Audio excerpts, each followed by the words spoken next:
All right, well, welcome everybody to the Hilo Orchid Society monthly meeting for April. Very exciting times. For a lot of us, we've been looking forward to this day when the restrictions started to be lifted and the opportunity for us to meet together. And the board has been talking for some time on how to manage this process, going from what we became comfortable doing our Zoom meetings for the last 2 years to transitioning back into in-person meetings and trying to still give people a choice on how fast they transition. So we learned pretty good on how to run our meetings via Zoom. And so far it's working very good that we can do this hybrid meeting where you're here in person and we have, I'm looking 21 participants on Zoom right now. And they're right now, the camera's focused on me. They can't see you out there yet. But it seems to be working. So we're very happy to be able to provide this opportunity for both those people at home and for everybody out here today. I guess one of the things that we talked about is trying to do this transition as best we could and not try to jump into it all at once. You'll notice when we sent out our meeting reminder that there wasn't going to be any food. There wasn't going to be traditional opportunity plans and our silent auction. And part of that is trying not to over incentivize everybody coming to the meeting here if they're not quite comfortable to do that yet. Another reason was it takes a lot of volunteers to try and pull that together, people to monitor the silent auction, get our plans and take care of the food and everything. So we're slowly trying to transition to this. After this meeting, we're going to have a discussion with the board to find out what worked, what didn't work, and make our plans for the May meeting. And hopefully we'll be in a process to maybe inch a little bit forward, a little bit better, and slowly get back to what all of us have remembered as far as our traditional monthly meetings. And let's see. So the other important thing I have to share, and people have been waiting for, is news on the Hilo Orchid Show. So it took a while. We had to work with the county back and forth to try and get a date, and dates slipped. But I was finally able to go down. Ellen joined me, and we signed our contract last week. And so we have our contract with the stadium. It's going to be, the show's going to be July 29th, 30th, and 31st. That's Friday, Saturday, Sunday. Preview party is the 28th. And we begin setting up on Monday, the 25th. So typically when we plan for our show, we usually plan out like 5 to 6 months ahead to really pull off the show. And right now we're just under 4 months, probably maybe even 3.5 months right now. So it really takes a lot of effort and a lot of volunteers to try and pull off the show. So I guess I wanted to take this opportunity to just share with you some of the needs we currently have for the show, both here and with our Zoom audience, to see if we can get a jump start on some of these certain tasks we need to take care of for the show. Also today, Ellen trained back there, and you can't see her there on the Zoom, but she's sitting at the back of the room where we normally have our sign up set up for the show. And Ellen has offered to help me as the show coordinator. She'll be shadowing with me, learning the ropes and sharing some of the workload. So she has sign up sheets already set to go for those that want to sign up here today for some of the volunteer positions. For some of you on the Zoom call, I'll be talking about some of these positions and some of these volunteer opportunities. And there's probably going to be an opportunity after this meeting where we'll probably set up somewhere where you can reach out to us if you have an interest to volunteer. And as always, we won't get everybody at the first go around this month. So we still have 2 more meetings to try and shore up all of our volunteer needs before the show. Anybody have any questions on the show before I start on some of our needs and help that we're looking for? Anybody on Zoom? Anybody? Eric? Is the show going to be basically what we've always done, the scope and size Okay, so I should talk about this.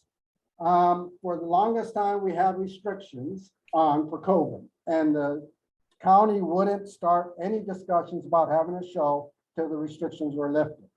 So when I went down to meet with the county, at that time, it was probably right after most of the restrictions were lifted except for masks. And at that time, they said, given what they know of the show, that there would be no restrictions on the way we plan our show and the way we host our show.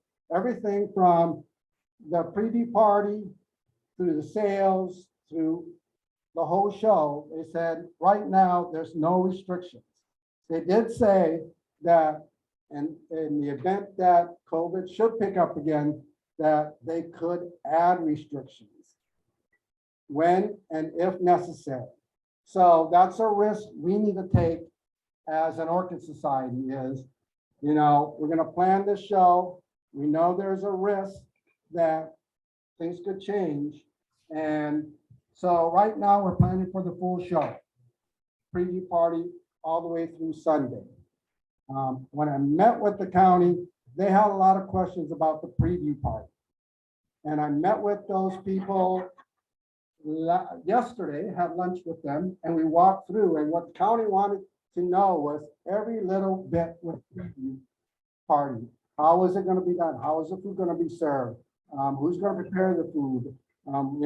Drinks and everything, who their vendors were. And they wanted it by the end of the month. And that led me to believe that they probably still perceive as that's probably the number one thing that they will probably look at first when it comes down to restrictions. And I shared that with Kuikai Mediation. I said, this could be the one thing that could, like the first step. As far as maybe additional restrictions, we've talked as a board, and our fallback position will be, if it starts getting tightened down, we're gonna offer to maybe just do the sale like we did last year. And see if we can get that approved. And we're very hopeful that's a big change from a whole show to a sale.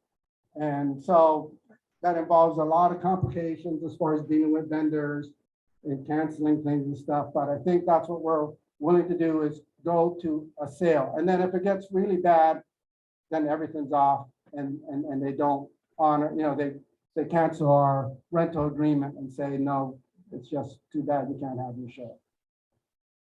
So that's kind of where we stand right now with the show. Let's see, any other questions? Do we have anybody from Zoom? I know I'm talking out this way. You guys are looking at me sideways. I guess I see Janice Williams has a hand up. And you're on mute.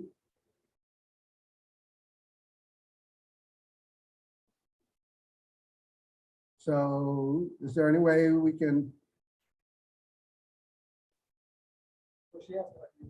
I know. And so I'm not sure. So her hand is still up. So maybe I'll continue and then we can work that out as far as that question later. So let me talk about some of the needs we have. So we have some vacant committee positions, and some of these are kind of critical. I kind of listed them up front, and that's pre-sale tickets. So now we have our date, and we have to get our tickets printed up and then start with the pre-sale. So we would like to have someone willing to volunteer to head that up. I think we're going to go with the simplest of printing up with Hawaii Printing. They have our format and everything, so it'll be pretty simple to get the contract to print. But it's organizing the sale of tickets by having a little table set up where members could get their tickets and buy them here. And then we normally mail out 15 tickets to members to have them try and sell on their own. So that's what would entail with the preview tickets position. Another key position is show sponsorship. So we do ask for corporate sponsors or sometimes individual donors who's willing to donate to the show. We have different levels that they can donate at. And in past shows, it has made up a sizable portion of our income through sponsorships. And there's some benefits that go into sponsorships that we'll share with you as far as tickets to the preview party, maybe a booth if you want. If you're a corporate sponsor and you want a booth at the show, if you sponsor, you get a booth at the show and things like that, hanging your banner. So there's things that the sponsors get. So it's usually best to get an early start on that. So as soon as we can get someone willing to offer to lead that, that would be a great help. The next thing is publicity, promotion, and advertising. So as always with a large sale like this, a large event, it's always good to try and get the word out. One of the first things we do is kind of create a poster, and we try to use our logo, which we already have a theme and a logo already made up for the show. So it'll be just trying to work with getting posters set up around town, maybe setting up some radio ads, and maybe some newspaper ads.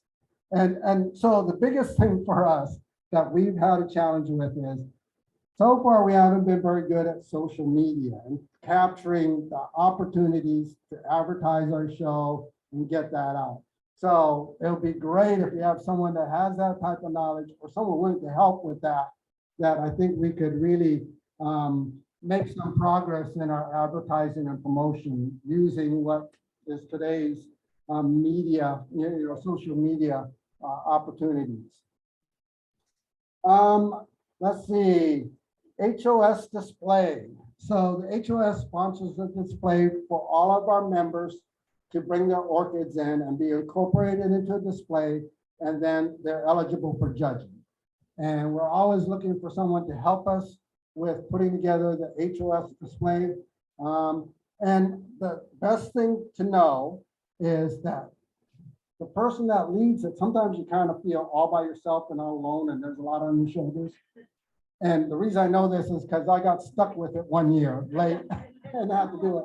But the great thing to know is that we got great members in this society, and there's people that come out of nowhere willing to help you. They just don't want to be the point person. But if you got someone that's willing to kind of organize, have an idea and a plan, it's amazing how many people come out and help you and make sure that we're successful in our HOS display. So if any of you are considering that, please let us know, because that's also another big one. Mini display coordinator.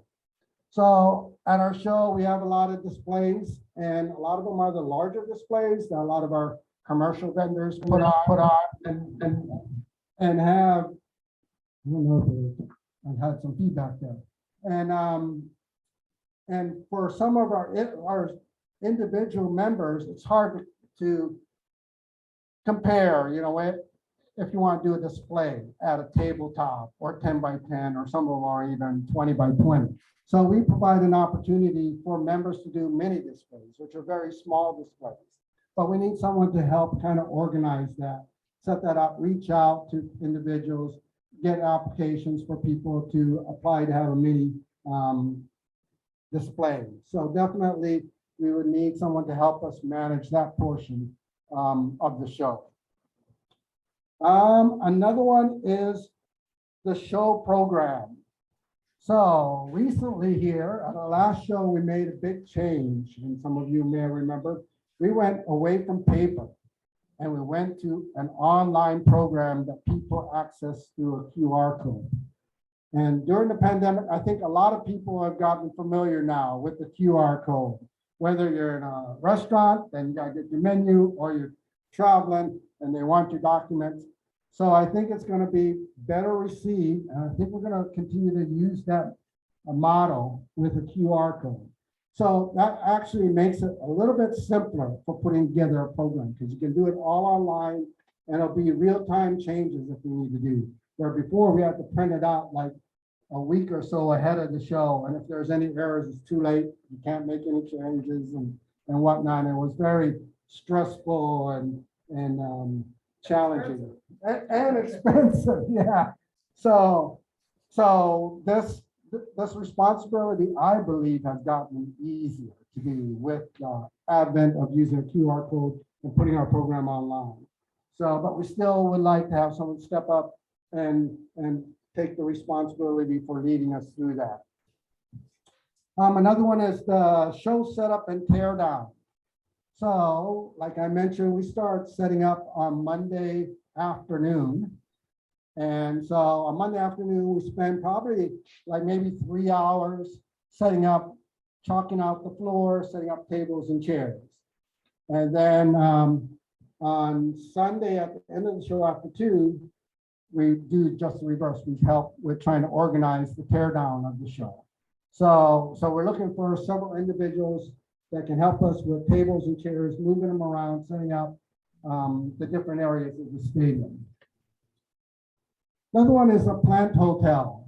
And all of the people that attend the show really appreciate having the plant hotel. It's an area where people can shop, leave their plants, and then go continue to shop more and add to their booty. They're always appreciative of having the plant hotel, and it's a kind of an enjoyable place to work because you meet a lot of people there, and they're always grateful to have that service. So we just need someone to kind of organize the volunteers for that, usually 2-hour shifts to man that, and then to get together boxes for how packaging their orchids together and stuff. Next one is the vendor packet, and we kind of put together an informational packet for all of our vendors, so they understand all the terms of the show. We put their badges in there, and it's a simple, probably 3-page packet that we put together them with the badges. So, but when we look at the number of vendors, we're probably talking about like over 35 vendors. So it's number of packets that need to be put together, and they're set up at their table the day of the start of the show, so they can pick that up. Yes. Yeah, when you consider all the craft vendors, so when I say the vendor package, we're talking all vendors. So that's orchid vendors and craft vendors. And the craft vendors are somewhere around 20 something. And, you know, we're hopeful that we'll get somewhere around 10 for orchid vendors. So that's not now in the ballpark of 30. So, and then the last is the front gate. So we need someone to organize and put together a schedule for people to receive the tickets and purchase tickets for entering the show. So, so those are the key vacant committee positions. And the sooner we can get those filled, the better position we're going to be to put on our show this year. Yeah. Have you had somebody for demonstrations?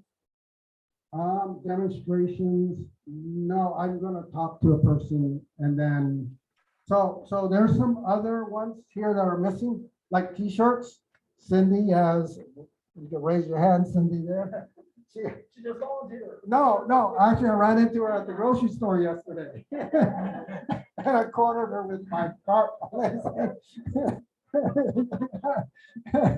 You're doing t-shirts. So some of these I've already got filled, so it's really the key vacancies that are listed today. So watch out for me in the grocery store. Because I'll chase you down with my cart.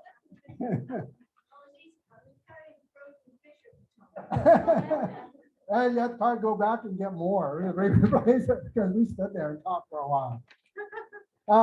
So in addition to those committee members, we also need volunteers. It's amazing how many volunteer hours goes into making this a successful show. And Ellen, bless her heart, she's already jumped the gun and got sign-up sheets already for everybody here today to sign up. But, you know, we're going to be looking for volunteers for the HOS booth, which is, you know, interacting with visitors, membership, selling t-shirts, those types of things. Front gate, we need people to man and like 2-hour shifts at the front gate so that we can have staffing throughout the show. Another one that I don't know why it's so difficult to get people to do this. And we're all scrambling, is ribbon judging. So ribbon judging is kind of like unofficial, they do the official HOS judging in the morning on Thursday, but the afternoon, they have what's called ribbon judging, and it's open to anyone. You don't have to be like a certified judge or anything. In fact, I did it once or twice maybe. And the opportunity is you get to go out with an HOS judge who is very knowledgeable, and they give you certain categories with your group, and you go around and judge orchids, but it's not the official pointing and stuff like that. It's more kind of, yeah, kind of people's choice, but you learn a whole bunch. Karen Kimberly is back there waving her hand at me.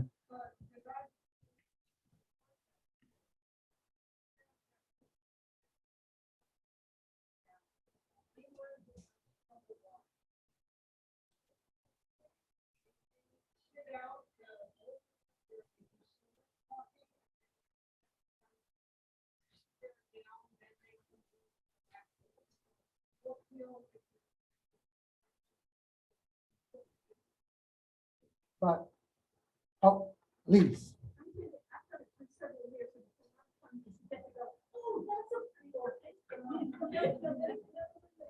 But the challenge is we need like, I don't know, somewhere like almost 25 people, huh? 25, 30 people that afternoon to pull this off. And we've also incentivized by throwing in a free lunch for, for all the judges. Yeah, Eric.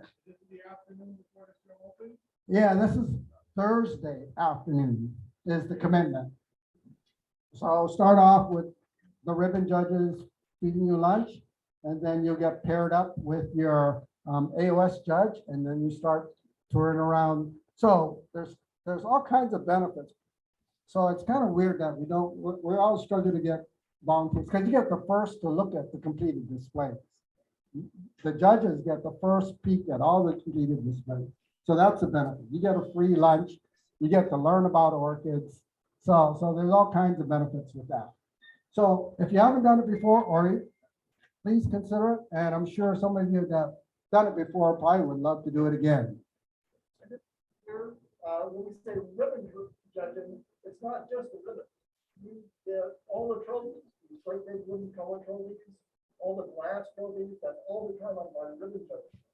So the grand champion, the reserve champion is all picked by the members, not the HOS judges. So it's not just ribbons, it's the big trophies.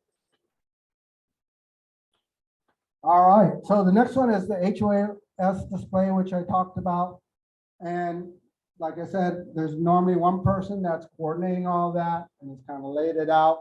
And there might be even some pre-work before the show and completing certain parts of the display. But the big part is probably going to start on Tuesday morning. We start moving everything in, setting up the display. And then Thursday, normally we'll start Wednesday, we'll start accepting all the orchids to go into the display. So it's kind of like a full-on, Tuesday, Wednesday, putting together the HOS display. And there might be even a couple work days prior to the show trying to get certain components put together. So, but it's very rewarding to be part of that. Like, I think the last time that our display won an award, so everybody that worked on the display could, say, hey, I helped put together that display. And we had some people who put together the display, taking pictures with the trophy for the award. For the display. So definitely consider volunteering for that opportunity. Plant Hotel, like I mentioned before, we'll be looking for people to staff that during open hours and 2-hour shifts. And then the setup and take down, I mentioned that. That's primarily Monday afternoon and then Sunday afternoon. Any questions for volunteering? So, oh yeah, I'm keeping. So I got a hand up with Pam, and I can't see your last name because the hand's in the way. And you got your mute on. So, do you see anybody else, Larry? No, but I can't see Pam actually either. Okay. And I thought I saw Armin's hand up earlier. Hey, Armin, did you have something to say and now your hand's down? Okay. All right. So with that, oh, yes. Theme. So we did select a theme for the 2020 show. And we didn't do the show. We actually had a design also made up and we printed the shirts already. And we stopped the press just before they printed the shirts, to take off the year. So it'll say Hilo Orchid Society. I'll have the design and I'll say Orchid Ohana is the theme for this year. And so that's our theme and we're going to keep it and hopefully use it this year. Yes, Cindy. Yeah.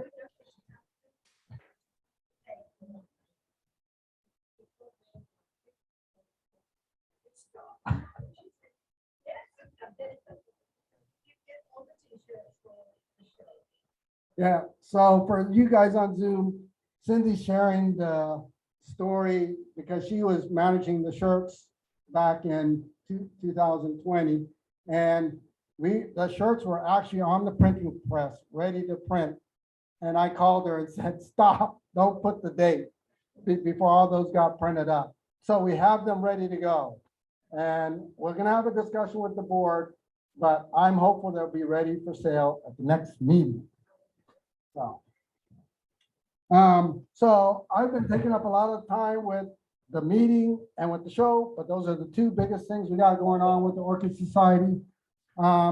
This is a hybrid meeting. So I was talking with Jeff earlier before the meeting starts. And usually at this time, we take a break and we do the show and tell, and then we do our meal, our little buffet.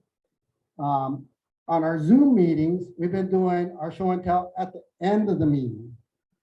So it's kind of different. So we did a hybrid, but we got David here. Our speaker has been sitting on Zoom, I believe, since like 1:30 or so. He's been on there for a long time. So what we decided to do was jump into the presentation and not let him hang out there waiting until we get through all of our orchids. So we will do our show and tell. It'll be after today's presentation. So this is going to be something new for us. We're going to actually show it on the screen here, and it should, through his mic, come out through our speaker here. And everybody on Zoom will have the usual Zoom presentation. So let me go with introducing David Toyoshima, our guest today.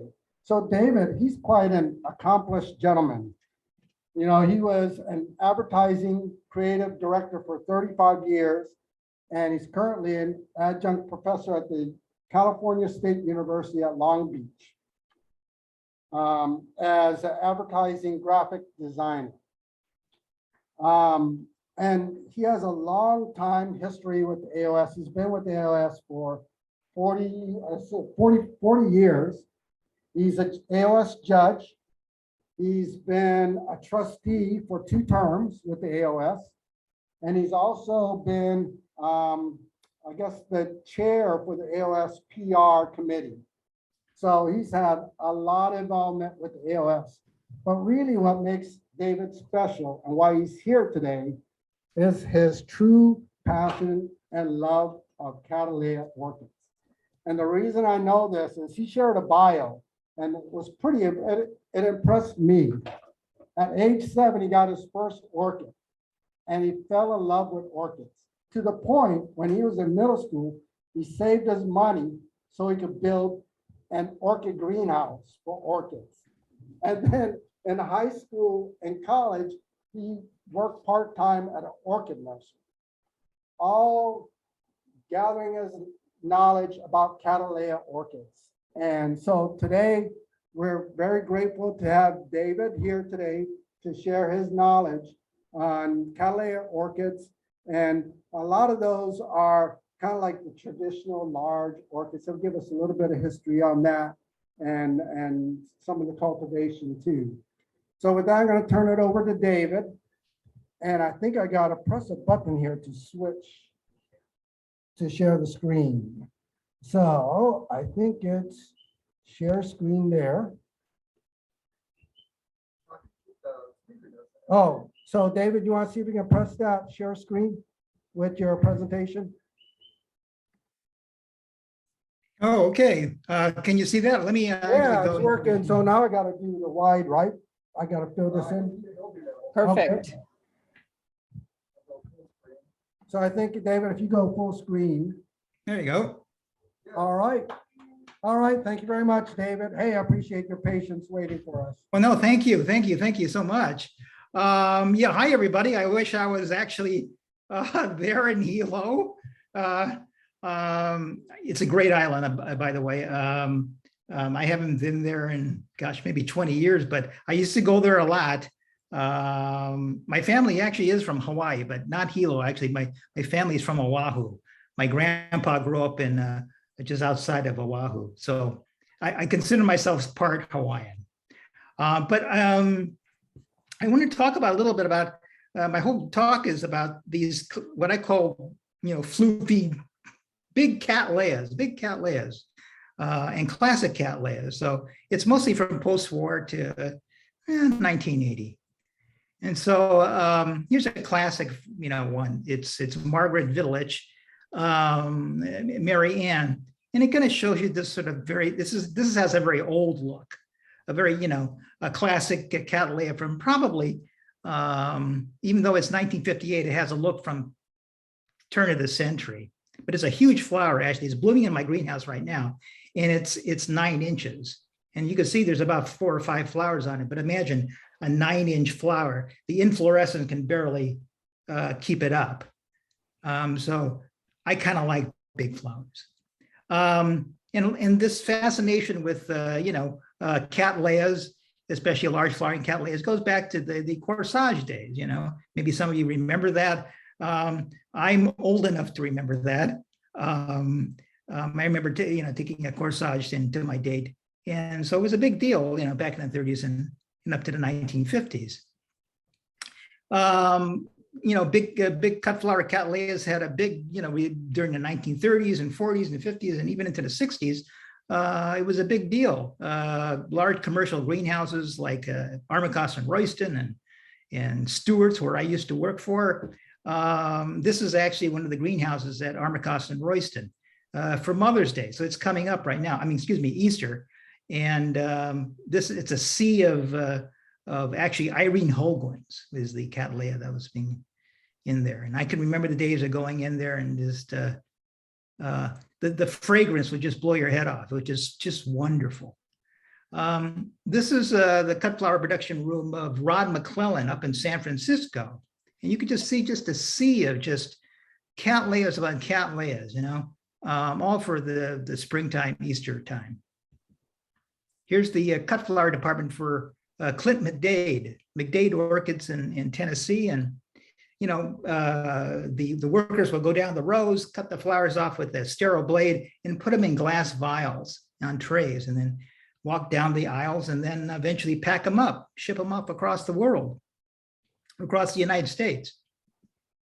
So, often when you talk about an orchid, people think about Cattleyas. And actually the color orchid is lavender, One of the first orchid nurseries actually was in the world was in the United States, was Lager and Harrell. It was founded in 1896 in Summit, New Jersey. And this is one of their old catalogs, and it's a Basil Cattleya veitchii. But yeah, one of the first orchid nurseries in the United States, 1912, right there is their catalog, but 1896.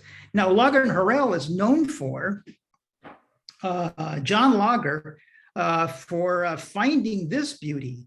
It's Cattleya Warziewiczi alba, Firmin Lambeau. And he actually found this in the in the mountains of Colombia, and took it down and took it to the Boston Flower Show in 1910. And he sold it to Stuart Lowe of, if you heard of Norman's Bay Lowe and stuff like that, Stuart Lowe of England. He sold it for in 1910 or 1900, excuse me, for the whopping price of $5,000. $5,000. And that's like, who knows what that is now? That's thousands, tens of thousands of dollars in our money today. But this is a beautiful flower. It's about an 8 or 9 inch flower, and it's still being grown today. This is actually, this flower is being grown by Bill Rogerson in Illinois, and it's virus free. Imagine that, after all these years, virus free. Here's something that's, that if you know Andy Easton used to work for Stewart's Orchids as well, and Armacost and Royston, used to be a manager, but he selfed it. He selfed Furman Lambeau. And what we got here is Wixii, Leo Hoagland, which has an FCC. Now, on the West Coast, you know, I'm going to talk most about the West Coast here because I'm familiar with that. But the biggest purveyors of orchids on the West Coast were the Dohenis. And I don't know if you can see this, if I can get this out of the way, but they're there. Okay. It's still in neighborhood Doheny, and Doheny's actually made their money as oil. They found oil in Beverly Hills and places like that. And well, Edward was able to buy his, buy his wife a greenhouse, and that's her conservatory. This gigantic, all dedicated to orchids. She loved orchids, she loved Cattleyas, and this is one of their conservatories in Beverly Hills. And here you can see the inside of one of the greenhouses. Amongst the Cattleyas and stuff that you see down the rows, just notice how clean it is. Man, I wish my greenhouse was that clean. And it was just sparkling white, clay pots and all. But look at the floor of the greenhouse. She had 5,000 orchids in her collection. The Dohenis, well, I'll go back. The Dohenis actually got their collection. They bought it a lot from the collectors, the big collectors from back east, from New York and Boston and places, Delaware, to DuPont's. And so they amassed a pretty good sized collection. So as we now get to, if you remember anything, if you bought some stuff back in the good old days, you probably bought it from Stewart's or bought it from Armacost and Royston. And that was founded in 1908 by Walter Armacost. Came out from, I think, Ohio, and settled in the West Los Angeles area, Sawtell area of Los Angeles. And he pioneered up with F.E. Royston, Fred Royston, and created a wholesale nursery. And he started out growing African violets, in fact. He became actually one of the world leaders in African violets. And at the same time, he was growing cut flower roses and gardenias, but decided to get into growing orchids. Here's the greenhouse being constructed in 1911, and 8.5 acres back then. But as the years wore on, 1920, you can see got a sizable bit of 32 acres of greenhouses. In fact, this next slide shows you how huge this is. Back, Los Angeles, it was mostly farmland, but here, imagine this, 32 acres of greenhouse. That's just giganto. And what allowed for the production of orchids and Cattleyas, and specifically on a commercial level, was really the man up in the corner is Dr. Louis Knudsen, the man who developed the in vitro asymbiotic seed propagation. And what he did was that Armacost hired Dr. Knudsen to come over and teach. Here's some of the vans and stuff like that. But actually, here's, I'll show you. He actually went over and hired Knudsen to teach one of the Ben Bracey's brother. But I just want to go a little quickly about Ben Bracey quickly. Right here is, if you ever heard of B.O. Bracey, that's B.O. Bracey. There's not a lot of pictures of him, so it took me a time to find this thing. But this is Ben Bracey, who became the manager at Armacost and Royston, and he came from Westonbirt. He came from working with Alexander, and who actually was the manager for the Holford estate. And the Holford estate had had the finest collection of orchids. Westonbirt had the finest collection of orchids and Cattleyas in perhaps the world. And so Armacost was able to hire Ben Bracey away from them and bring him to the United States from England. This is George Butterworth, George Pring, and this is Clint McDade. He'll figure into some of my talk in just a second. But these are sort of the big four of orchids back in the 1930s. Speaking of Butterworth, this is Cattleya mossii, J.T. Butterworth. This is J.T. Butterworth. He has an FCC an award in 1924, and it's named after the wife of John T. Butterworth, who's and he was the AOS president. But these are beautiful flowers. I'm lucky to have this plant. At the time when it was awarded in 1924, I think it cost $10,000 or something like that, the asking price of it, $5,000 to $10,000. And it's a jungle collected species, by the way. Now I wouldn't venture a guess how much it costs now, but it's in bud right now. So this is from last spring. But anyway, so I was mentioning Sidney Bracey. This is Sidney Bracey here. He's Ben Bracey's brother. And what Armacost did is, again, as I mentioned, he hired Knudsen to teach Sidney how to flask orchids. And so you get this huge production line of orchids that, that can never be done before. You're getting, instead of just like sowing seed on the pot or on a steam canvas, they had all kinds of kooky methods of trying to start seed back then. Now they could produce orchids within the tens of thousands. This man here is Joe Ozella, who was one of the hybridizers back then as well. And you may have heard his name, like Maria Ozella, plants like that. Well, that's Joe. He did a lot of orchid breeding. Here's Sidney looking at the collection at Armacost and Royston. Take a look at some of the Cattleyas there. Have a good look at them. And here are two of my mentors, two people that really became important with me, as a kid, and growing Cattleyas specifically. And it was Leo Hogan and Ernest Hetherington. Here's two shots of them when they were young men, probably working at Armacost and Royston at the same time. They were both hired by Ben Bracey. And here's a picture of back in the greenhouse. Here's Sidney Bracey, and here's a very young Leo Hogan. I don't know what they're discussing, but those are actually pretty good looking flowers for back in the 1930s. Here's a picture of a young Ernest Hetherington, and here's his wife, Elsie, back in 1949. And here's another picture of Leo, a little bit later, 1950s. Here's Leo and his wife, Irene Holguin. Now, maybe you remember the Cattleya, spring Cattleya, Irene Holguin. Well, there she is. And the variety is that most popular is called brown eyes. Irene Holguin brown eyes. And people say, well, where does the brown eyes come from? Well, she has pretty brown eyes. There you go.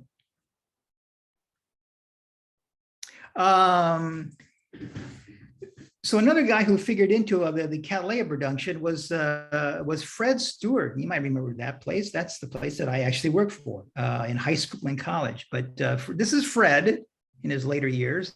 And Fred started out growing cymbidiums. In Southern California, we can grow cymbidiums just right outside without any kind of greenhouses. And so he's a big collector of cymbidiums and decided to wanted to go into the nursery business. Now, Fred actually made his money building homes, actually. He was a big contractor in Southern California.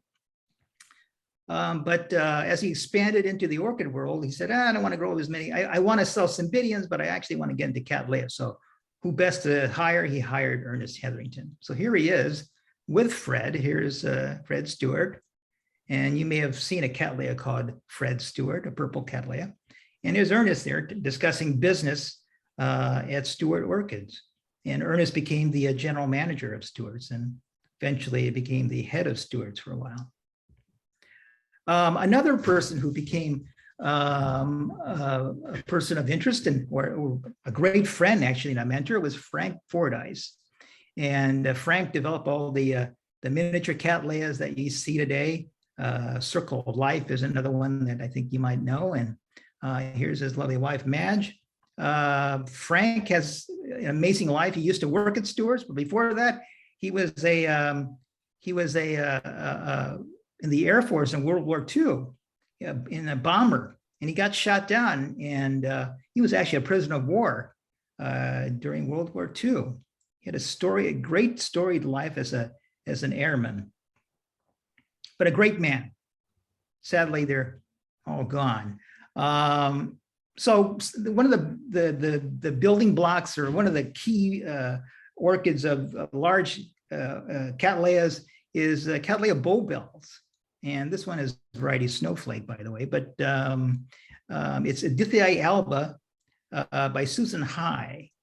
And this is the modern white Cattleya, essentially came from Bowbells. And the story goes is that it's named after a church in London. And if you could hear the bells of the Bowbells, they say you're a real Cockney, excuse me. Anyway, this is Snowflake, but it's and this is the first awarded Bowbells. This is Bowbells Purity, FCCRHS. And it's considered one of the finest of the Bowbells. And I'm lucky to have a plant of that. There's another Bowbells. This is Bowbells Honolulu. And this flower, again, I have to thank Matthias Silas for, this is his plant. And you can see it's a beautiful flower. It's one of the few Bowbells that actually breeds. It's a tetraploid, I believe. Most Bowbells are triploids. They don't breed, but Honolulu does breed, and it was used by Carter and Holmes in South Carolina to do a lot of breeding. This is a selfing of Bowbells and Chadwick, done by Art Chadwick. You know, Art Chadwick out in Virginia. Here's another one here, White Sands, which I think Matthias has this plant, and he had it awarded just not too long ago. This flower doesn't do justice the way Matthias has done it, but imagine a flower that old winning an AOS award quite recently. So don't throw those old plants out, I'll tell you. Bob Betts. Bob Betts is an offspring of Bowbells, and it's Bowbells by Massii, Wagneri. Wagneri was an old term used for white Massiis. But the question here, some of you may know, is it a real Massii? And perhaps not. It may well be a Gravesiana, which is Massii by Ludomaniana. And so there's still some debate about that, whether or not it's a true white Massii. But it's a beautiful flower. This is Sestina FCC. Bob Betts York from Hauserman Orchids. Bob Betts White Lightning. And so you can see how, it's got beautiful, big flat petals and wide segments. And you kind of wonder, really, did it come from Massii? Massii normally has drooping petals that swoop forward. And Bob Betts really doesn't have that. So you kind of wonder, is it really Massii? Another offspring of Bowbells as it continues is Empress Bells. This is Stevenson. And Empress Bells goes into Nekochi, which is a pink. It's a big pink orchid. And it was created by Leo Hogan over at Armacost and Royston, and named Ranger 6. This is AOK FCC AOS. and a gold medal at the Fifth World Orchid Conference in my hometown of Long Beach, California, in 1966. And as the story goes, Armacost had to put up a display, and they had very little to put up because a lot of it was cleaned out by visitors to the orchid conference. So he found this one, a plant in bud, just about to open. And he took it out of the greenhouse, put it into the show, and lo and behold, it opened up to this fabulous flower with the big gold disc in the throat. And here's Cattleyas Pearl Harbor orchid glade. These are all descendants of bowbells. Cattleyas Pearl Harbor is nice because it's not a big flower, but it has great textures. It's cardboard-like in substance. This is Cattleyas General Patent Lines, another bowbells plant by Barbara Billingsley, made by Clint McDade, you saw earlier. And has an interesting story, by the way. It wasn't really General Patent. It wasn't named General Patent at first. It was named Stalin. So here's the story a little bit. It was named Cattleyas Stalin, originally registered by Mr. Earl Amasuyama of Hilo, speaking of Hilo. And back then, during the 1940s, I guess, we all thought that Stalin was a good guy. He was our ally fighting the Nazis. And after the war, we kind of found out that Stalin wasn't actually all that good of a guy. So a petition went out, and this is the first time in RHS history that people petitioned the RHS to change the name, and because they normally don't. And they had a petition and said, "Hey, we would like to change it to General George Patton," and so they did, from Stalin to Patton. Another white that's kind of it's Mount Empress is derived from bowbells, but this is Old Whitey Mount Empress, and it became quite a good breeder at Armacost and Stewart's. It's got a good shape and a nice round lip, little patch of yellow in here. That went into Stewart's, crowning glory, I guess. Armacost's crowning glory is the Ruth G line of whites, and they have good substance and good form. And this one's Diamond Jubilee, 1975. So not a lot of standard casts are being awarded even at that point in time. So Ruth G is actually named after Ruth G of, I think, Houston, Texas. The G's and the Probstels were a big family that were recognized in the orchid societies back in Texas. And she was she bought a lot from Stewart's, we'll say.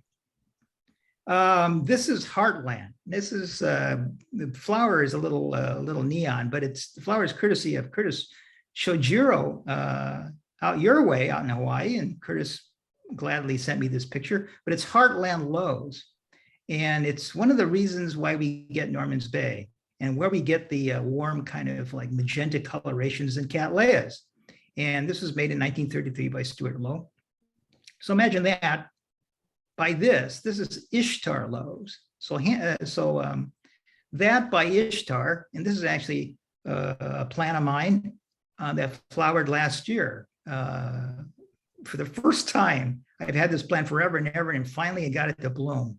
And this is Ishtar, Sargon by Fabia, and this also gives a really dark coloration to the flower, as you may have heard of Norman's Bay. Norman's Bay Low is done by Stuart Lowe.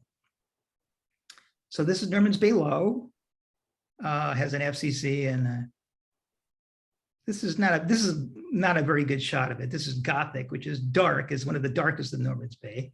I can't grow them so well because they always tend to, they cripple along the midline. Not cripple, but they fold in along the midline. I know people can grow this better than me, but I had to take a snapshot of it.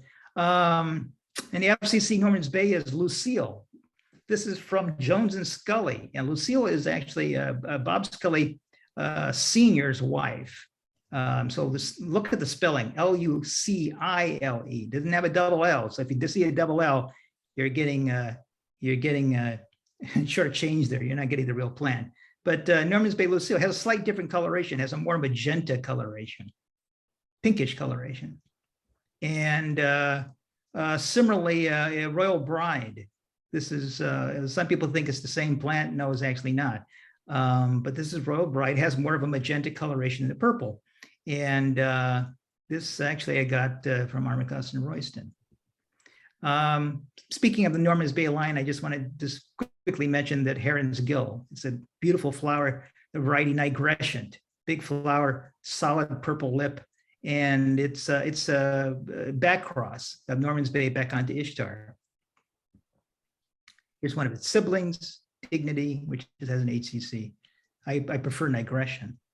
Why am I showing this? Well, this figures into a lot of breeding of dark Cattleyas, dark intensified archade Cattleyas like red Cattleyas. And this is Memorial Albert Heineke, variety 6, but this is a plant of mine, and it has a bright, deep yellow color with the dark red lip, and it has Grandee by S.J. Bracey in it.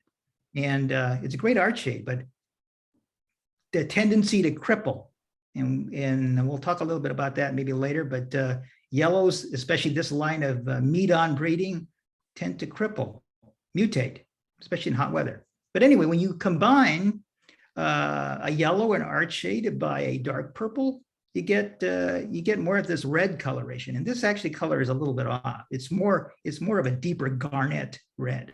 And this is Ralph Placentia Toreador that's created by Stewart's. And it's a beautiful flower. If you see it in person, it's just, it's so dark, and it's got a garnet color. So again, the yellow intensifies the purple. And speaking of more archades, this is Lee Langford, Copper Queen, developed by Armacost and Royston and Joel Zella. They often call this the copper crippler because it has meat on in it and Cattleya iris in the background, and has, and every so often it has the tendency to cripple and kind of mutate. But this is, when it's grown well, it's actually beautiful. Another flower that's been used a lot for archades is S.J. Bracey, Sidney Bracey. This is a variety of Wyolani. And again, this has Mrs. Mito in it. And so on a good day, it flowers like this. On a hot day, it tends to cripple up. But grow it cool, and you think you'll be fine. This is Quadroon. This is a flower that maybe people haven't seen in a long time. This is Susan by Nigrescent. And it's a great parent for a lot of dark purples. It's got a nice shape and form, but this great solid purple lip, this red lip. And speaking Nigrescent, this is the actual Nigrescent. This is Nigrescent King of Kings, Friend Sanders by Cattleya nigrella. And sometimes you see it advertised, it was like Bryce Canyon by Nigrescent, King of Kings. Well, it's actually, that's not Nigrescent. This flower came from the Nancy Abbott collection. So it's not much to look at, but it's dark. Anyway, going back to that idea, if you remember Quadroon, I showed you with the purple with the red lip. When you put it with that Lee Langford, that orange archade, you get Pirate King. And this one I shot with a strobe, but it has almost, when you shoot it with a strobe, it has this diamond dust texture and this deep wine-colored garnet coloration, this red coloration. So really intensifies the coloration of the red when you combine purple and archades. This is a similar kind of thing. It's Lee Langford, we saw earlier, Copper Queen by Pamela Farrell. And Pamela Farrell is very much like a Norman's Bay Cattleya. And you get Iroquois mid-farm, Iroquois Trail. This was shot with a strobe, but actually in bright sunlight, it does have almost that color, reddish purple coloration. This one you probably haven't seen in a long time. Cattleya Dark Emperor, El Portal. Dark Emperor has gone into making a lot of, I still have this plant, but it's very rarely used now, but it's gone into making some red Cattleyas, as we'll see in the future. Right here, Dark Emperor by Lee Langford, again, that orange one, makes Royal Emperor. And it's a big flower. It's when flowered well, it does have a fire engine, almost orange red coloration. And it's one of the first, they say, big red Cattleyas that didn't have any Sophronitis influence in it. A lot of red Cattleyas before that had the little tiny Sophronitis in it. And it's basically was bred out of it or circumvented away from Sophronitis. This is the yellow with a red lip, Maitland Miles. Billy Miles back in Florida created this one. It's Acapana by Leigh Langford. And speaking of, now I'll get back to Miles, but Oconee. Oconee is Bell of Cell, which is an archade, an orange flower. Unfortunately, I don't have a picture of it, but maybe some of you back on the islands do have this. I think Ben Kodama had it, and a few others had Bellicel. But combine that with the Norman's Bay that you saw earlier on, the purple. Carter and Holmes created, well, actually William Kirsch did of Hawaii, created Oconee, and it's this super dark red garnet flower. It's become the kind of the cornerstone of Carter and Holmes breeding. A flower that's come onto the scene, in the last, maybe decade or so is the Chia Lins. And that is Oconee by the Maitland Miles, that yellow. So you're getting these bigger red flowers, again, with the absence of Sophronitis. So big red flowers and no Sophronitis in it. Here's a flower that you may not even see much often anymore. It's Nigrella Jungle Princess. It goes back to 1934, amazing enough, and it's really old. It's Fabia, which is I think basically a primary hybrid of Daliana and Labiata by Ypres. So it's super dark, not a big flower, not a Welsh. I didn't grow this very well, but pardon, but that and Cattleyas, excuse me, Crispin Rosales, which is a big purple, you put Nigrella on it, and then you get a darker, this is BLC Murray Spencer, Armory Darkstar, from Armicos and Royston. Murray Spencer is actually, it's named after Murray Spencer, who was a big hobbyist back in Southern California. I just want to throw this in. This is Black Galaxy, symphonic. Big flower, nice shape. This is one of the last awarded Cattleyas at Armicos and Royston, or Stewart's, I must say, before they kind of folded up and closed shop. It's kind of sad in a way, but that's kind of the way of a lot of the big commercial orchid companies. This is Cattleya Prospector, Remy Cholet by Santa Monica. It has a lot of Triani in it. Cattleya Triani has some Mossii in it, and it's a spring bloomer. In fact, it's blooming right now, and it figures into a lot of the spring blooming Cattleyas, and we'll get that to a second. But it's one of the parents of this, Cattleya, excuse me, BLC, RLC, Crispin Rosales. This is made by Ben Bracey, B.O. Bracey, back in 1959. And this one is Cornucopia. This was considered by Ben Bracey as his favorite, excuse me, is it Crispin Rosales? No, it isn't. It's Bonanza, excuse me, Bonanza Cornucopia. Bonanza Cornucopia, Cattleyas by Prospector, excuse me. I didn't see the name there, but considered by Bracey one of the best all-around purples, and it had the highest awards of the AOS, maybe even to this day. It has more, that Bonanza has the highest amount of highest number of awarded cultivars. So this is Cornucopia. Okay. This is Vesuvius. Olida, this comes from actually from Ben Bracey. This is one of Bracey's old flowers that you don't see much anymore, but Bonanza Olida.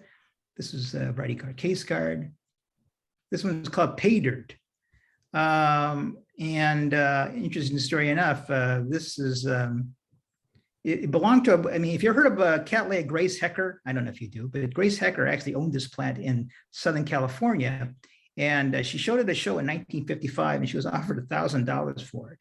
And she turned him down. She said, plant's not for sale. I like my purple Cattleya. She didn't even know what the name was, but eventually it got out, and that's how I got a piece eventually from somebody, some old collector.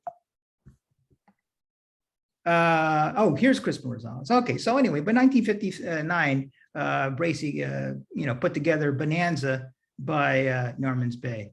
And this is another highly awarded Grex. Very consistent form, purple. This is Trimwood from Don Herman.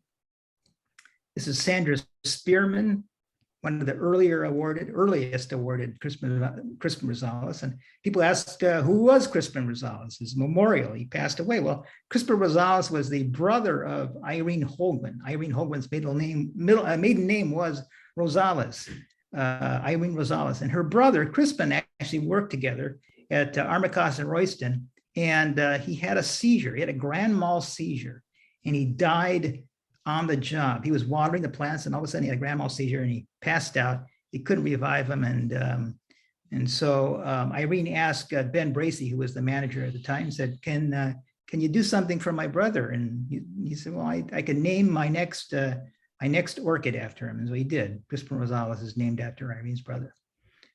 This one is called Shining Moment from P.G. Barnett back in Southern California.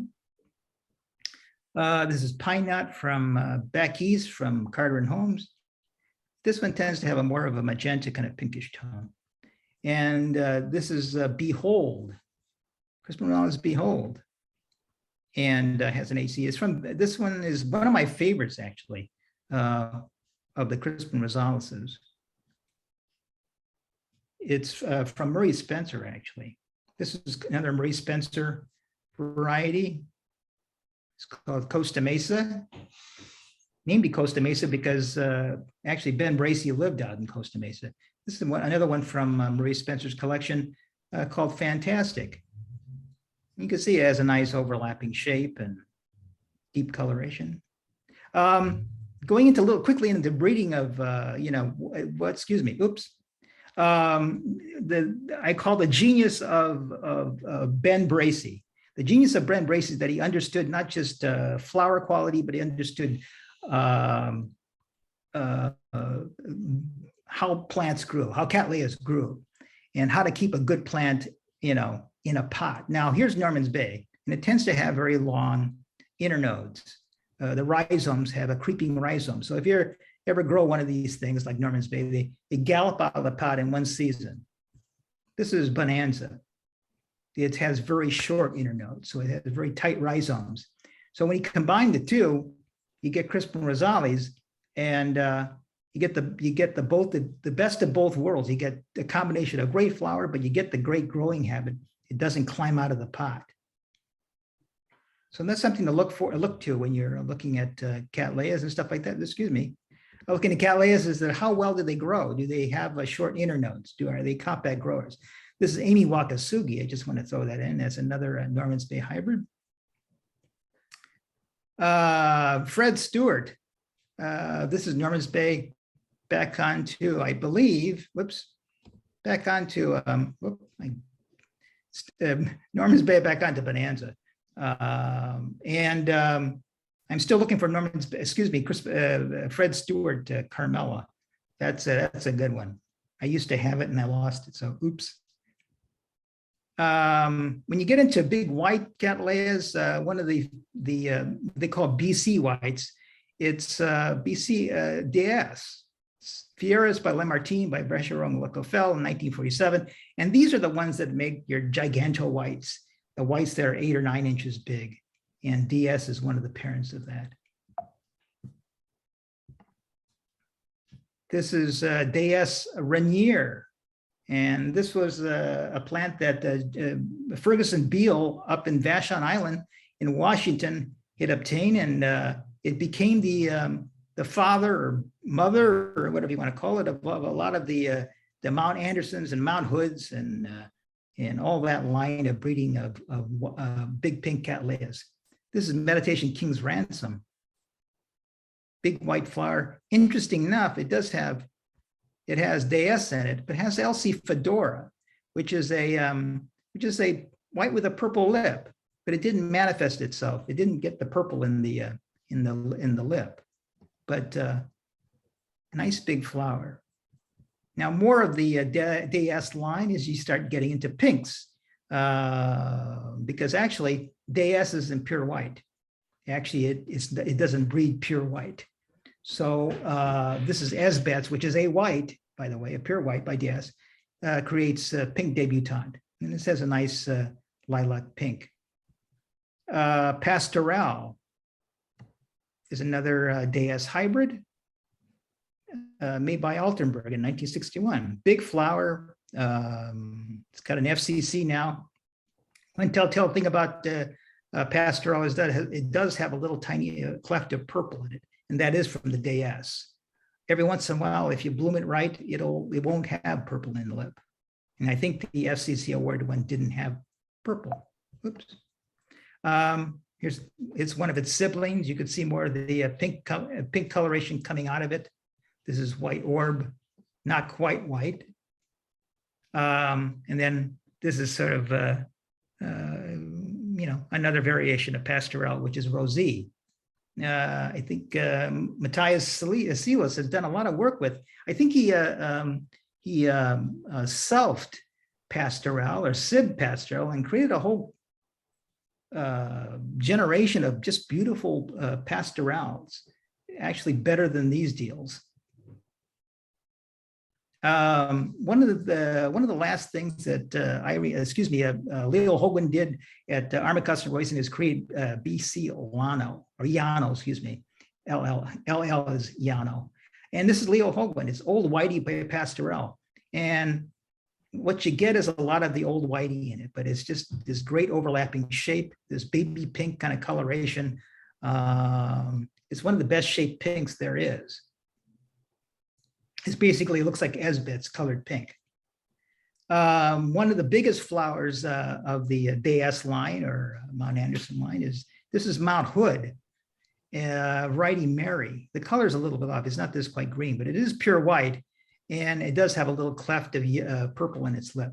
But the deal about all these things is this thing could reach a maximum size of probably 9 inches in natural spread. It's just a gigantic flower. I can never get it that big. I get it about 8 inches, but I can never get it to 9. Oops.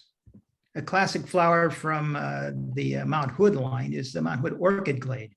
And this comes from Jones and Scully, so classic pink flower. Another Mount Anderson is Titanic. Now, it's Dayas by Bowbells, but another plant from Ferguson Beale, and it's more of a lavender. Whoops. Excuse me. More of a lavender, kind of a purplish coloration. This one, I really like this one. This is another Mount Anderson. It's called Big Surprise. So it's pale pink, but it has this wonderful disc of yellow in it. It's like a white lip with a yellow throat. And another one of Ferguson Beale's plants. So why are we showing purple? Well, this is Paradiso Colossal. It's Robertiana by Remy Chalet, but it's notable because it goes into, it's a big flower, it just finished blooming. This is a picture of it just finishing up last couple of weeks ago. And it went into creating this, one of Ernest Hetherington's, and I can't, this is the flower doesn't do justice to this picture.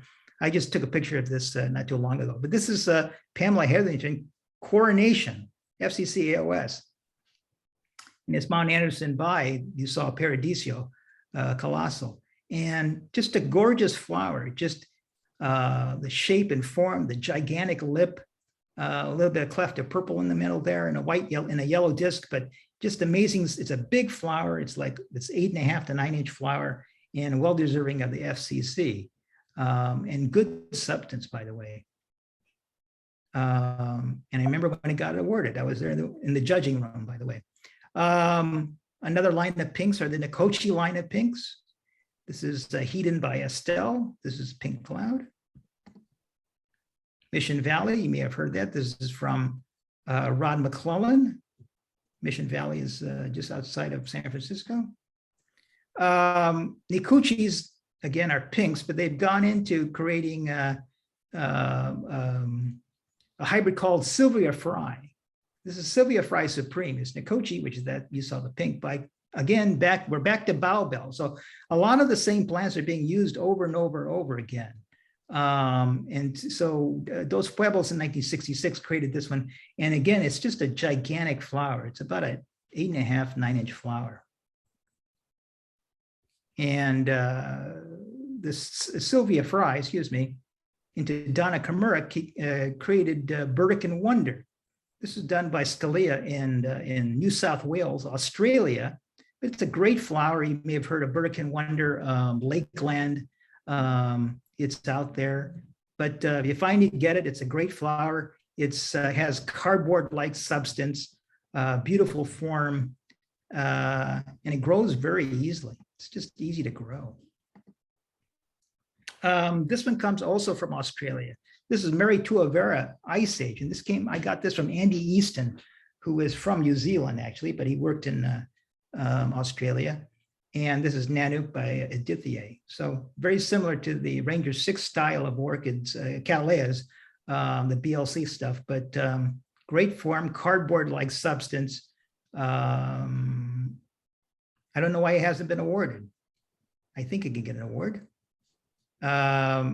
More that Sylvia Fry, if you combine it with Horse, you get Dream Trader.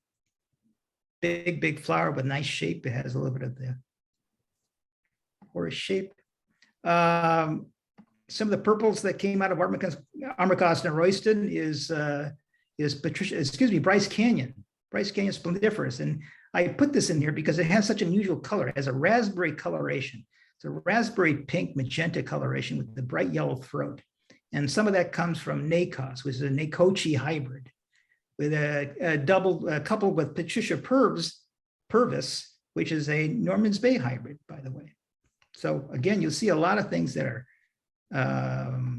used within the breeding of Cattleyas that are interconnected. This is Cattleya Horace, Triani by Woltersiana by Flandria in 1938. And if you don't have this plant and you like Cattleyas, go get it. It's widely available actually now, but for a time it kind of disappeared off the map. But Cattleya Horace gives you this great overlapping petal, this great shape.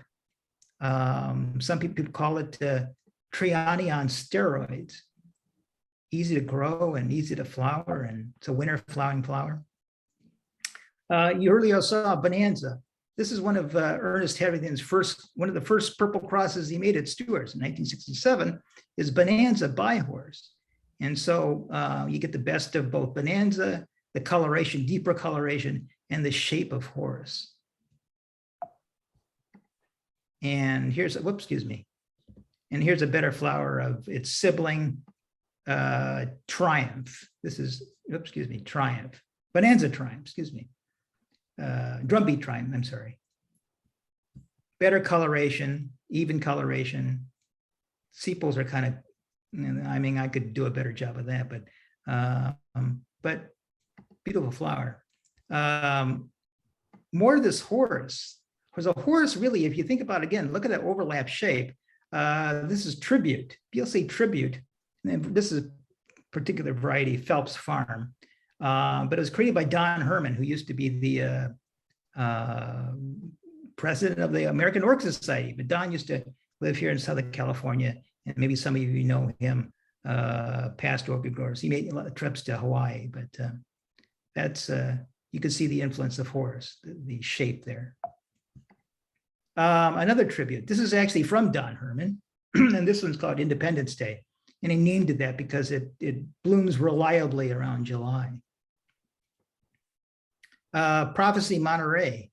It has Horse in it, Horse by Hyperion. So again, you can see this great overlapping shape.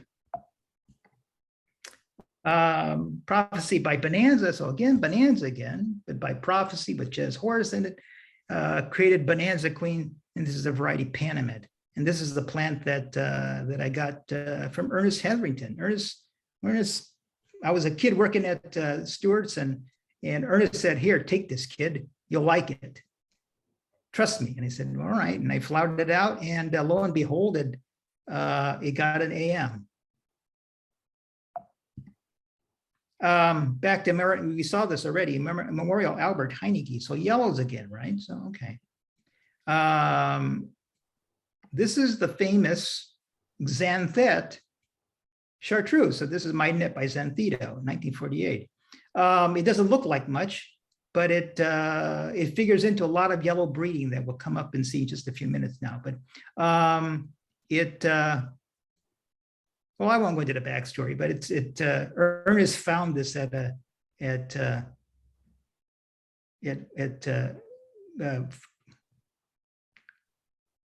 I forget now. Clark Day's place. I mean, you don't know Clark Day, but Clark Day was an orchid grower out in Southern California, and Clark had this in flower. And Ernest said, "What is that? Can I have that?" And eventually Clark gave him a piece. Okay, so Ernest used that Memorial Albert Heineke that we saw earlier, and he combined it with Xanthet to make his famous. Ernest, big one of his claim to fame was making the Cattleya Fortune, BLC Fortune, and this is a variety Golden Throne. And at the time when this was first came out, Ernest advertised it as one of the first yellows that didn't cripple. And for the most part, it doesn't. It doesn't, mutate in warm weather. But you can see a little bit of mutation here, a little bit here. This is variety Grandview. Show you a little bit of it. Nice purple, nice lip, red lip, good shape. This one, Grandview, doesn't cripple as much as the other ones. Interesting enough. Now, okay, so we get into modern Cattleya breeding, a little bit of yellow breeding. And so this is the epitome of what Stewart's has created, was the Golden Zell line, which is Horus by Fortune. So combining that together, you get now some of that Horus shape. It turns out that the dominance for color, at least in Horus, is recessive. Normally, yellow is the recessive, and so yellow is a recessive gene in Cattleyas. But since Horus is somewhat recessive, the yellow came out, but the purple, yep, that came from Horus. But this is one of the finest examples of probably yellow Cattleya breeding. Here's another one. This is Taida from Asia, I think Taiwan. They came in a variety of colors. I remember when they first came out at Stewart's, they ran the gamut from yellows to oranges, and this was orange pumpkin. One little peeve that I have with some of the non-yellow, golden cells is that it gets grainy. You can see a little bit of the graininess of that flower. Even more so here. This one's called Full House. And yeah, the shape is great, but you can see the graininess in the coloration. So kind of the reason why that wasn't awarded. Good shape, but the color's off. But it does come in even deeper. So what happens is that some of the purple was intensified. The yellow plus the Horus purple intensified to produce something called Promised Land. So it really does have this coloration, this sort of raspberry red, pink coloration. And you can see them side by side. Here, I took a picture a couple of years ago of them side by side. So you can see they run the gamut from bright yellow to a deep raspberry. And all have that great form. Another line of breeding, which is in yellows, is Curry Beach. Curry Beach. And that's Fortune again. So we have more Fortune. Another great breeder from the yesteryear is L.C. Derna Anderson. It's Nugget by Daliana. So you can see the Daliana a little bit in here, but Derna goes in to create the Great Amber Glow Grex. And this is variety mid-Florida that has an FCC. This is not exactly an FCC picture, though, unfortunately. I can't grow yellows that well. I'll be honest with you. This is an interesting plant. This is Malworth Orchid Glade, and maybe some of you are familiar with that. This was created by Jones and Scully back in 1963. It was touted as the great yellow that doesn't cripple, and it doesn't.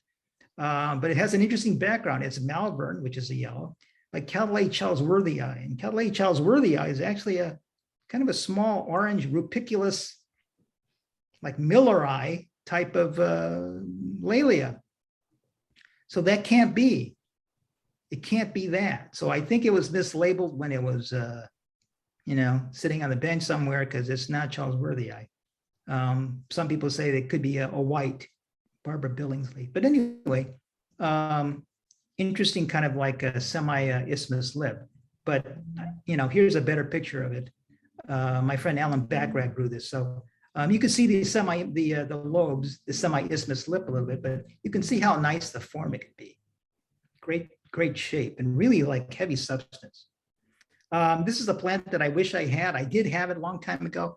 And this is a black and white of it. It's called Harlequin Act 1. But look at that lip. Oh my Lord.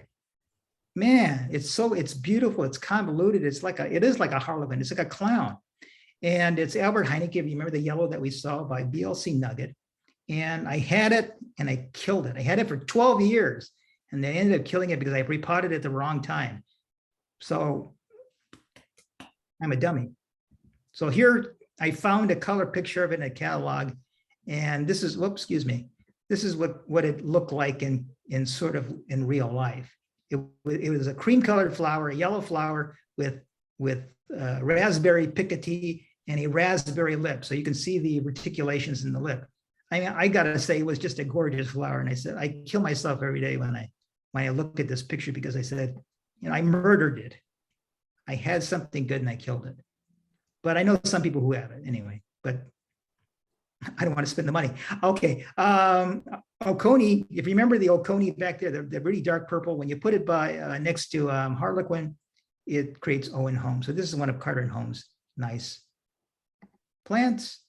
Quickly, we'll get into like semi-albas. This is Kittiwake Brilliance, 1948 by Armicos and Royston. It's white with a purple lip. It's got a nice kind of iceberg white. And that is important because it went on to create Persepolis Splendor. It's Kittiwake by Peggy Mayne. And this is, you can still find this, and this is one of the gold standards in whites with purple lips. Great shape and form, and it's really dark purple lip. Another line of breeding was the Oliver line, Stephen Oliver Forker line. And it was made by Lyons Orchids, but popularized by Hosman Orchids. So this one's Elmhurst from Hauserman's. This is the same line of the Oliver Forker line of white with purple lips, and this was Shelley Copton. This is probably of that particular line, the Rita Renee line, which is very similar to the previous line, Rita Renee by Bo Filippo, but this is Mildred Rives Orchid Glade, FCC. And it's outstanding. It's beautiful. Look at that overlapping petals, dark purple lip. If you can, this is awarded to Jones, awarded to Jones and Scully.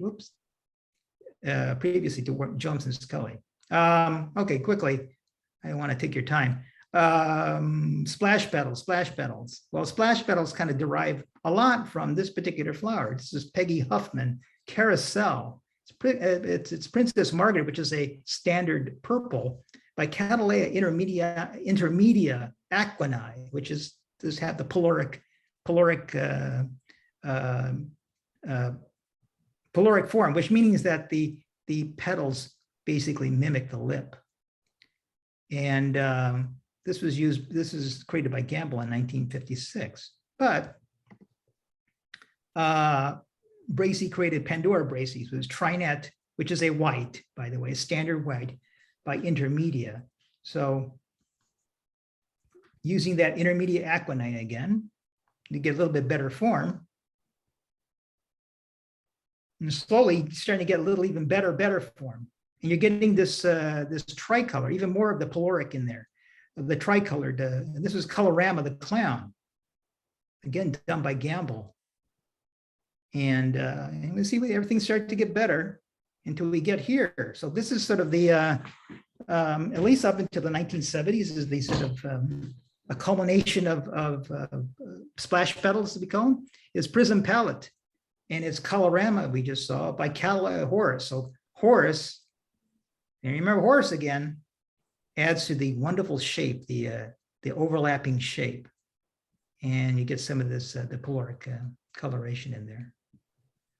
Quickly into spring lavenders. This is an interesting Cattleya that just started to come into bud right now. This is Cattleya mossii, the species Bienvenido, and it's a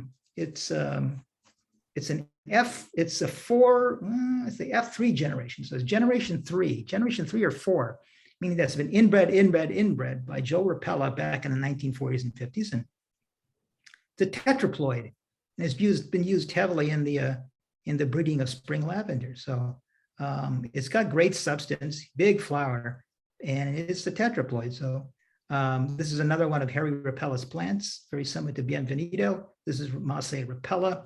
It's another F3 generation, so it's bred back on itself, selfing 3 times over to create these deals, and heavy substance for a tetraploid flower. And this is not a good photograph of it, but this is, did I put it right? Oh, this is Califlora. I didn't label it. Oops, it's Cattleya califlora, which has this. It's descended right out of Mossii. Oops. I showed earlier a picture of the greenhouse at Armacost and Royston. Here's the Iron Hogens again. Just imagine that, right? Walking in there, just wonderful. Here's Irene Hogan, by the way. Not my best picture of it, but it was the bread and butter flower of Armacost and Royston this time of year. I just remember going up there and just it'd be a sea of these things, and a sight to see, right?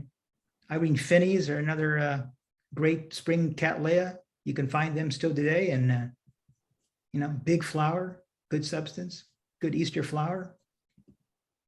Later on, as Armacost started doing more breeding, it's this Lake Casitas, this Canyonlands. Lake Casitas by Canyonlands. This is Mono Lake, San Diego. And you could see the shape becoming better. It's got a flatter shape. The colors are more even darker. You can see spring lavenders becoming even more refined. Oops. And this, I'll show you one of the last spring lavenders. This is Leo Hogan Spring Silk. It's Fair Catherine, which is a white with a purple lip, by Casita Spring, which you saw similar to that than previously. But it has a very fine, very subtle lavender coloration to it. And this is the last thing that Leo did at Armacost and Royston before the place folded. And Ned Nash, if you remember his name at all, but Ned named it after Leo, and I think it's an aptly named Cattleya. It's a beautiful big flower, a favorite of mine and a lot of people, but it's a great show plant. Quickly, I don't know why am I showing this? Oh, I just wanted to bring up quickly Frank Fordyce's contribution to Cattleyas. I know they're not big, and I said everything's big around here, but this is Hazel Boyd, Apricot Glow. And there's Coccinia. And I think, is this the one he did? I think this is the one he actually owned. This is a tetraploid Coccinia. Trust me, I can't grow these things worth beans. But anyway, Frank Ford has combined that Coccinia by this Culminant La Toulouse, which is a standard lavender. This just bloomed for me just a couple of weeks ago. And he combined that together to create Circle of Life. So have you ever heard of Circle of Life? There it is. It's amazing. It's a standard purple by a tiny Sophonitis coccinea, and beautiful medium size. They're not big flowers because I consider coccinea as teeny tiny, but a medium sized flower with good substance and a great coloration from sort of orange red to dark reds. And it's kind of the fitting tribute to Frank Fortis. So I show this is because I'm winding up my show. My talk is sadly, a lot of these places are gone. This is commercial greenhouse that sits empty, and I see this and kind of go like, boy, remember the good old days when you could just walk into a big nursery? Well, them are gone now. Here are some of the people from yesteryear. I can pick out. Here's John Haynes, who I knew. Here's Leo. Here's Ernest.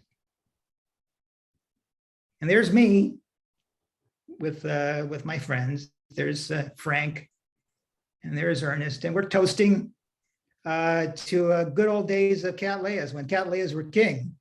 And I hope you do grow Cattleyas and enjoy grow Cattleyas and big Cattleyas, and remember that old stuff is good. Don't discard old stuff, because here's Cattleya trianii, or Triani, I guess you want to call it. And this was Osmanii. And it comes from the 1890s, actually, from the Dodson collection, named after his grower, Mr. Osmond, but it's over 130 years old. And this just bloomed just a few weeks ago, and it's going strong. It's actually virus-free, actually. I tested it.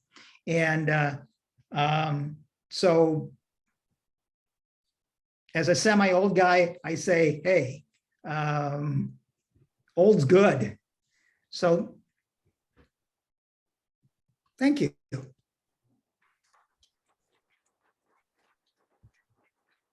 And I'll stop share. Okay. I kind of blurted through that, but. All right, thank you very much, David. So let's give our audience an opportunity to ask some questions if they have any. I have someone raising their hand right now. I'm gonna have to probably relay their question for you. Sure. What does it mean by crippling? Crippling is, if you see, well, here's a flower. I'll show you a standard. This is just blooming right now. This is Bob Betts lines orchids, AMAOS. And, you don't see any, it's pretty flat and, pretty well shaped, but every once in a while, if in yellows, you might get a deformed, right here, deformity within the column. This might be crunched up. A flower actually may be kind of like even twisted and, that kind of stuff. It's not viral, it's nothing like that, but you would see actually mutations and twists in the flowers so that they're not flat. So that's what we call crippling. It has nothing to do with virus or anything like that. It's sort of genetic mutations where every once in a while it kind of comes like. The worst one was LC. It was a flower called LC grandii. I kind of mentioned that before, but it was considered the most beautiful flower in the world, and it bloomed with that looked like that harlequin aquan I showed you.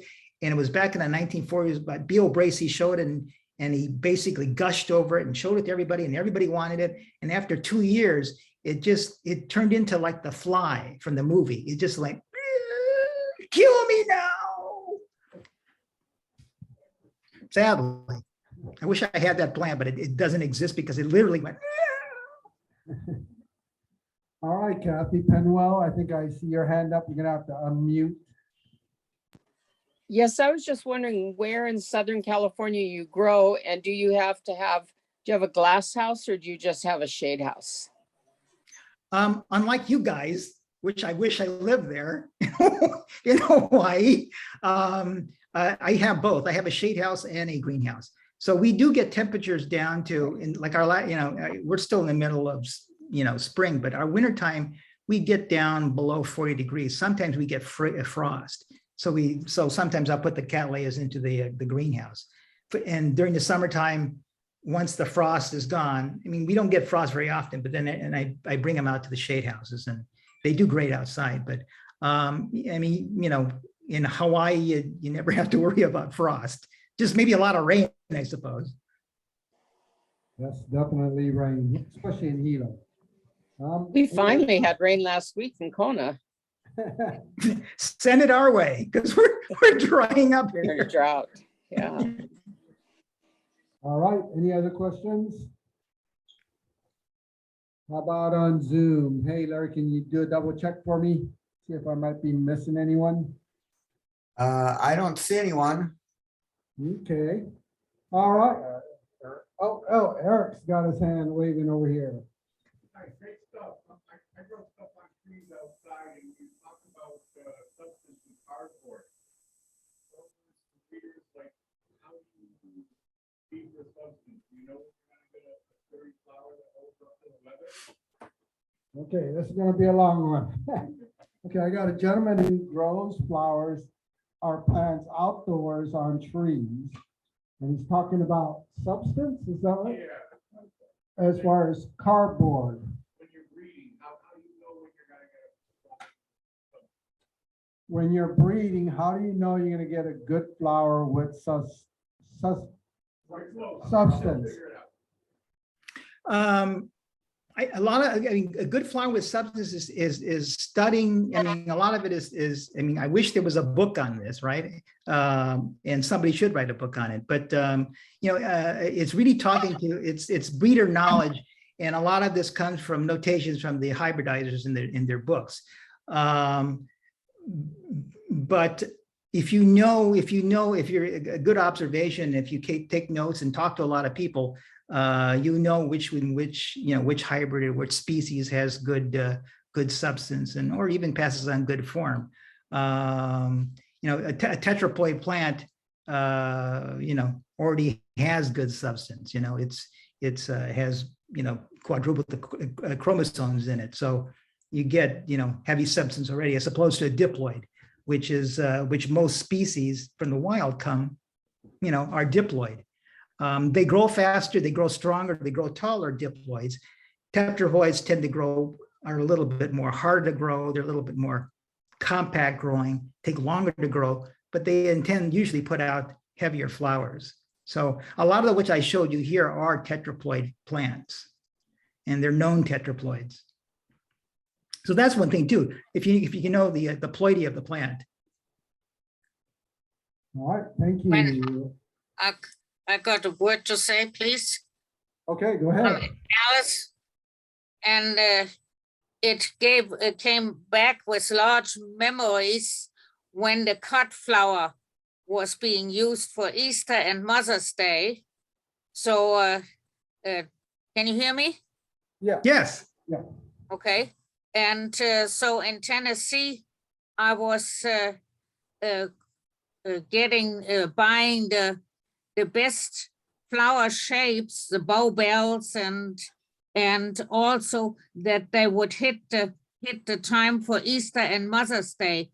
And 3 weeks before the holiday, you start counting the buds to be sure you have the blooms at the right time. And some of the varieties you could treat by shading at a certain time. And that was quite fascinating. And then cutting the flowers and selling them to the florists, and be sure they weren't getting any glazy spots. But you could remedy that by just cut them and let them lie for several hours, and they wouldn't have the glazy spots. And beware when the florist complains that the flower didn't last because they had apples in the same refrigerator. Oh, Because apples give up ethylene. And, ethylene, yeah. and then the florist says, the flower didn't last. But it was fascinating. And also with cymbidiums, you could cut those naturally a week earlier. And by the time the holiday is there and the florist is still rushing around, and so you're finished. You can make holiday on that Saturday or Sunday.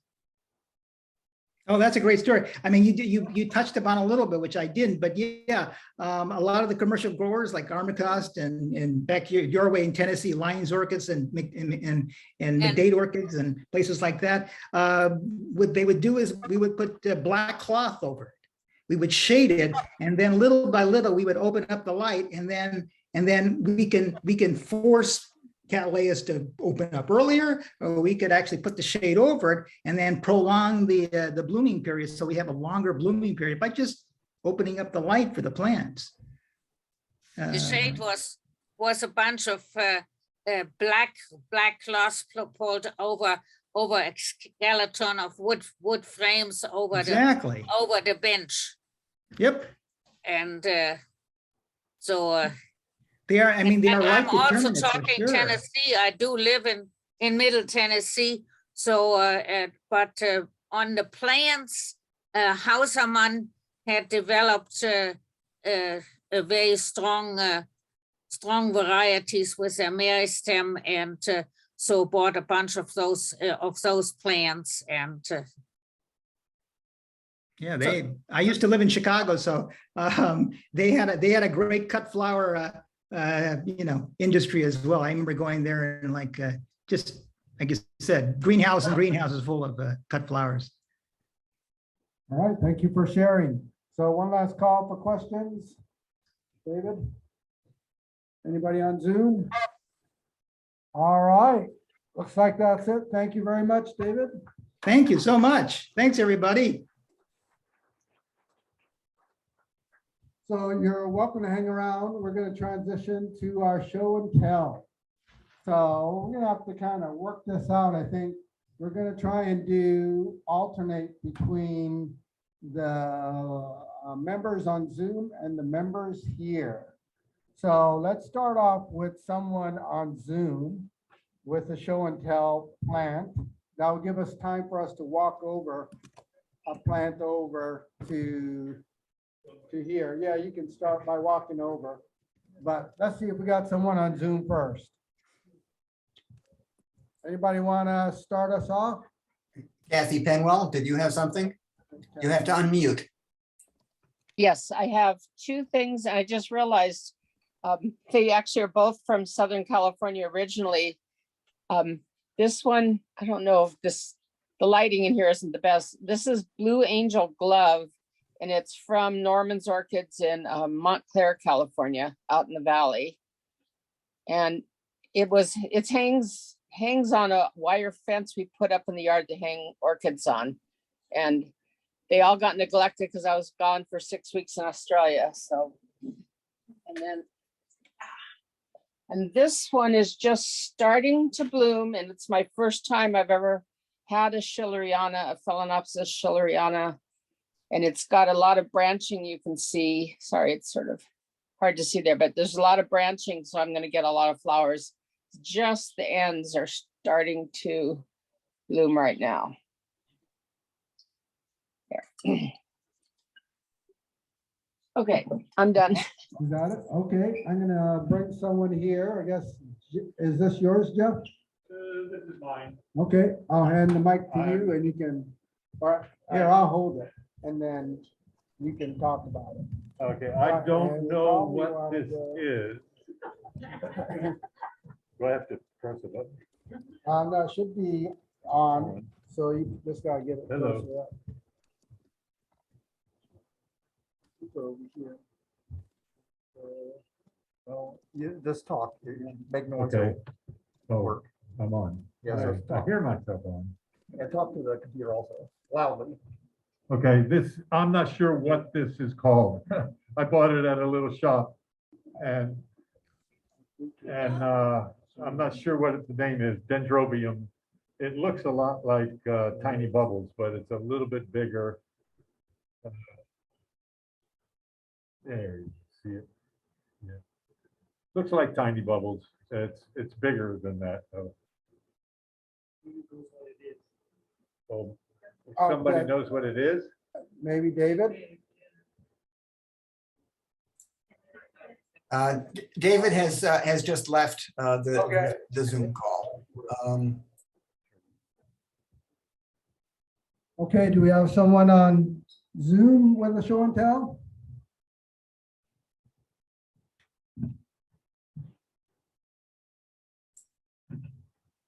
If not, I think Jeff is gonna grab another orchid here that he brought today, or Ellen. So Ellen is coming up.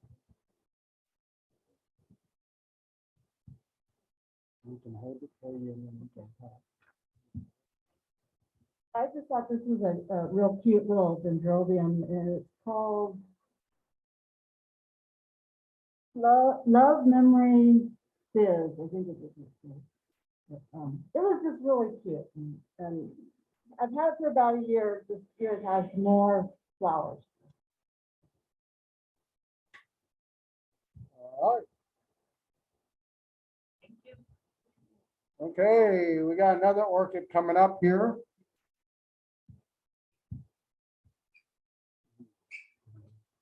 Just set it there. All right. Okay, this is Dendrobium finisteria. It's one of them fuzzy ones. What is it called? Littorio or something. Anyway, they're very fuzzy.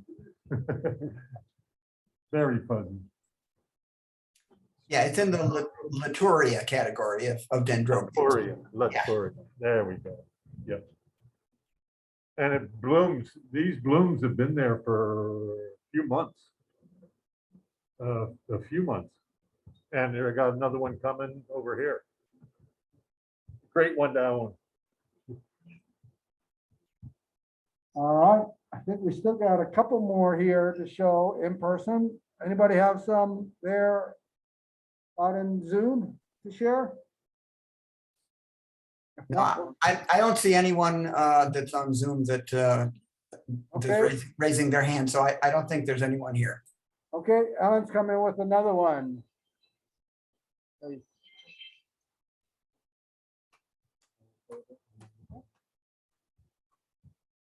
This one I've had for 3 or 4 years, and the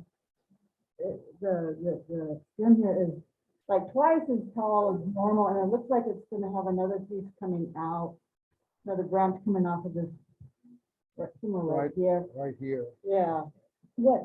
What's really intriguing about this one is, oh, by the way, it's, I don't know the abbreviation, HWRA, lava burst tsunami. Yeah.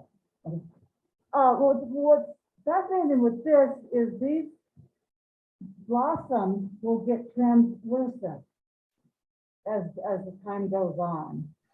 So that's a little different. All right, thank you. Another large specimen Jeff is bringing in. I think I can hold this one for you. No, you may not want to. Why is it? It's heavy. Oh, I can- This is Bulbophyllum falcatum. This is one of the African types of bulbophyllums. He's got blooms Yeah, 360 it's all the degrees. way around. It's been in bloom for a while. I think it was affected by the drought we had. Probably never got watered for only maybe twice during the whole 2 months. And it was starting to flower and then it just held back. And now that it's raining, it's going full blast. This is about, I've had it about 12 years. Someone asked how old it is, and Jeff was sharing, he had it for 12 years. So it's a pretty mature plant. Is there one other one, Jeff? Okay. We have one more here, and he's coming up.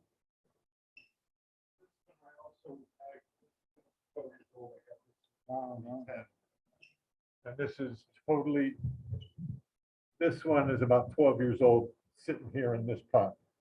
And it's had way more flowers before. You can see it's grown completely around.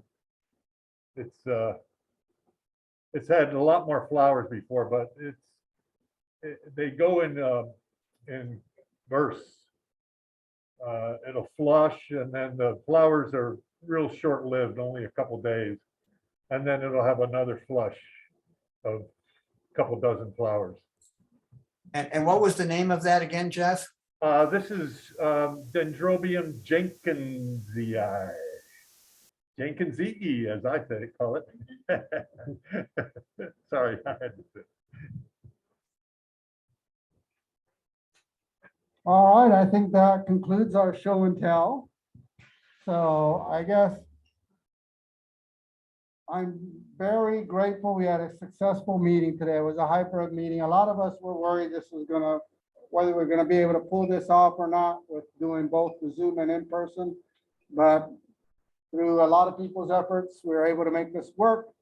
We're gonna review this meeting with the board coming up next week and talk about the next steps for next month's meeting in May. So watch out for the newsletter and we'll be sharing with you our next steps to take for our next meeting in May. So with that, we're going to close the meeting and I appreciate everyone signing in on Zoom and everyone showing up today. Thank you very much.